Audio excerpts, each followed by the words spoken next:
Un petit événement sur la planète triathlon. Lors d'une épreuve pré-olympique à Tokyo et dans l'épreuve féminine, deux Britanniques qui étaient en tête sur la fin du parcours, eh bien elles ont décidé, regardez, elles ont décidé de franchir la ligne d'arrivée main dans la main. On est ensemble, on est tous sourires, on est fair-play. Regardez la victoire, on la partage à deux. Alors c'est beau, mais c'est interdit.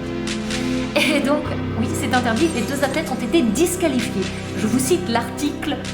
Les athlètes qui terminent dans une situation d'égalité artificielle, sans faire le moindre effort pour séparer leur temps à l'arrivée, seront disqualifiés. Donc c'est terminé pour elle, et c'est celle qui est arrivée en troisième qui l'a emporté.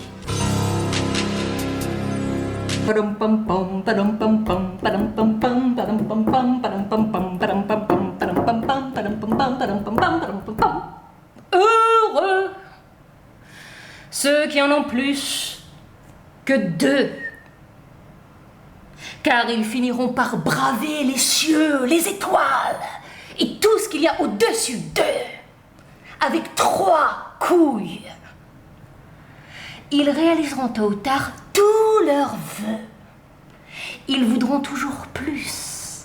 Ils chercheront toujours mieux, car ils ne sauront pas se contenter de peu. Pour survivre, ils feront feu de tout bois sans se soucier de l'état des lieux. Rien ne les affecte, rien ne les émeut. Ils ne seront ni affectueux, ni peureux, mais impétueux, belliqueux, victorieux. Avec leurs 3 C, ils n'en ont jamais assez pour passer, se surpasser et dépasser tout ce qui s'oppose à eux. 3 maîtres mots pour jouer à ce jeu dangereux. La confrontation, la compétition, la consécration. C'est bassement et hautement politique. Chacun d'entre eux lutte pour atteindre son but. Struggle for life, disent les anglo-saxons. À chaque coup de klaxon, il faut se rappeler cette lutte pour la vie, qui n'est en réalité qu'une lutte pour la mort d'autrui, pour réaliser son rêve. Hey, il faut cesser de rêver, et crever ce qui vous empêche de le réaliser. Et dire qu'avec Darwin, on croyait qu'il suffisait de s'adapter. Non. Maintenant, on le sait. Ça ne suffit plus.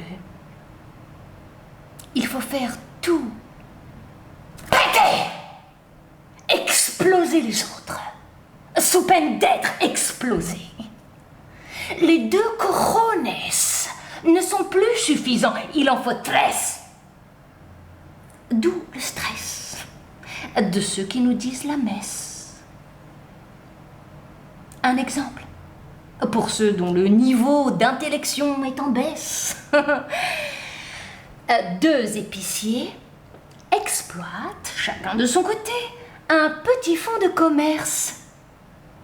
Pour exister, ils vont devoir s'affronter, afficher plus gros, étaler plus beau et même faire usage de faux.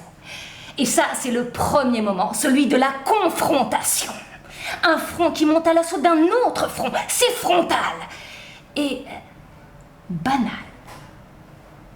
Mais ça ne suffit pas encore. Ça ne fait pas encore assez mal. Ils vont devoir se faire mal en pratiquant par exemple des prix défiant toute concurrence, ou en sous-payant ses salariés, ou en manipulant sa comptabilité.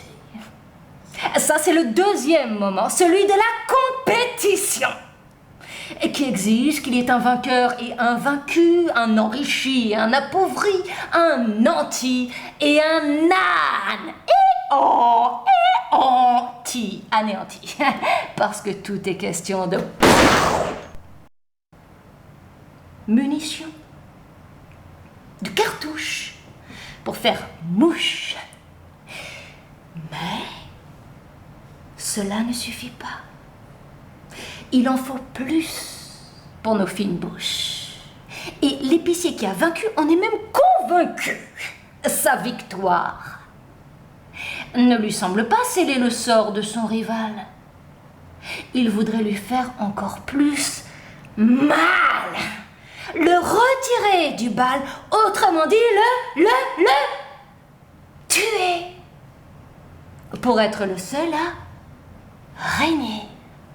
Pour le sacre ou la consécration. C'est le fameux troisième moment qui rend encore plus puissant des nations comme les USA, la Chine ou Israël, qui prétendent les avoir, ces trois couilles. D'où leur petit surnom, les trois couillons.